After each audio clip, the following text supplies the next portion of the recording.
বিয়েটা ফ্যামিলির প্রেশারে হয় না, বিয়েটা হয়েছে তোমার নিজের ইচ্ছা। তুমি একই সাথে দুজনের সাথে প্রেম করতে। দেখো মিতু, আমি ওই পোলাই না। তুমি আমার ছেড়ে আরেকজনের বিয়ে করলে আমি তোমার ছেলে না।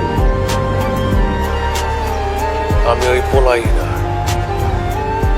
কিন্তু আমি ওই পোলাও না যে এক লগে দুজনের সাথে প্রেম করবো সেটা আমি বুঝি না। তুই আমার সাথে মিথ্যা কথা বলছিস। একটা কথা মনে রাখ, যেই দিন তোর লাগে আমার দেখা হইবে আমি তোর লাইফটা হেল করে দিব। আমি তোর লাইফটা হেল করে দেব। আমার লাইফ হেল করো না, এখন নিজের লাইফ হেল করে এখানে পড়ে আসো। আর আমি আর আমার হাজবেন্ড আসছি এখানে তোমাকে হেল্প করার জন্য। আমি একটা জিনিস রিয়েলাইজ করছি জানো, শাওনকে বিয়ে করাটা আমার লাইফের বেস্ট ডিসিশন ছিল। ও আমাকে অনেক ভালো রাখছে, ও আমাকে অনেক ভালোবাসে। আর ওর ভালোবাসার কাছে তোমার ভালোবাসাটা হেরে গেছে। লাইফ কত অদ্ভুত, তাই না?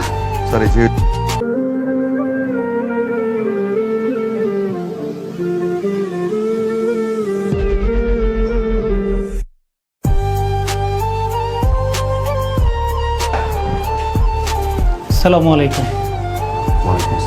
আপনি কি মিস্টার শাওন? জি কিছুদিন আগে আপনার গাড়িতে একটা বাইক অ্যাক্সিডেন্ট হয়েছিল, right? G, that was an accident. উনি? আমার ওয়াইফ মিতু। ও, আপনি মিতু?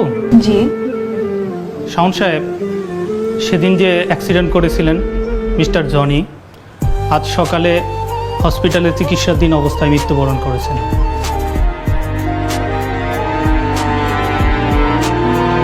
মৃত্যুর আগে তিনি আমাদের কাছে একটা স্টেটমেন্ট দিয়ে গেছিলেন। সেখানে তিনি উল্লেখ করেছেন আপনার স্ত্রী মিতু তার সাবেক প্রেমিকা। তিনি আরও উল্লেখ করেছেন ঘটনাটি আপনি জানার পরে পরিকল্পিতভাবে তাকে হত্যার চেষ্টা করে যাচ্ছেন। সেই হত্যার চেষ্টার অংশ হিসাবে আপনি সেদিন পরিকল্পিতভাবে তাকে গাড়ি চাপা দিয়েছেন।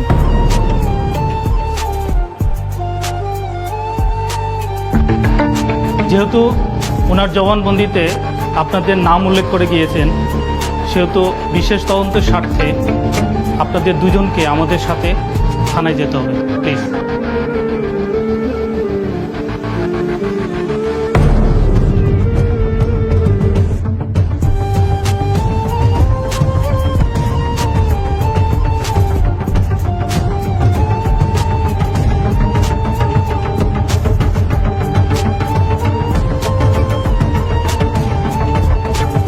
কি চমকায় গেলেন?